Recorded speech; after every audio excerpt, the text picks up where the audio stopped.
Flynn, Son of Crimson is a 2D pixel action platformer with some light RPG elements. Is it worthy enough to wield the mighty Crimson Sword? More importantly, is it worthy of your precious time and hard drive space?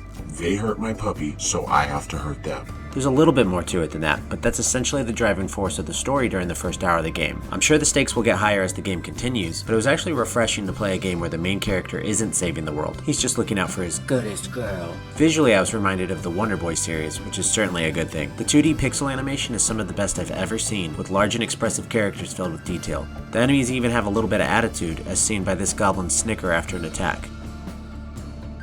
The combat is slightly more intricate than would usually be expected of a game like this. Usually, combat in a Wonder Boy type game is as simple as stand near the bad guy to hit him, but move before he hits you back. That isn't untrue here either, but it's expanded on slightly. First of all, there's a satisfying dodge roll, so you can get behind your enemies or dodge right through their attacks if timed correctly. Further, the game borrows the stagger mechanic seen in plenty of other games, where attacks fill up a separate meter under the enemy health that stuns them when filled. This was a nice touch because while I feel like I've been seeing that mechanic in more and more games lately, I don't remember seeing it much in 2D games like this. Overall, combat is more satisfying than I would have expected for the early goings of a game like this. There's also plenty of little red gems to collect throughout the levels. I never got to any kind of vendor during the first hour, but even if they end up being functionally worthless, it's nice to have some sort of collectible to make exploring every nook and cranny more rewarding. Think coins in a Mario game. Enemy types were fairly varied, and there were frequently objects in the environment to throw at bad guys, like explosive barrels or big red rocks. This, along with the frequent change in the beautifully done pixel backdrops, kept the pace of the game feeling very brisk, which I was pleased to see.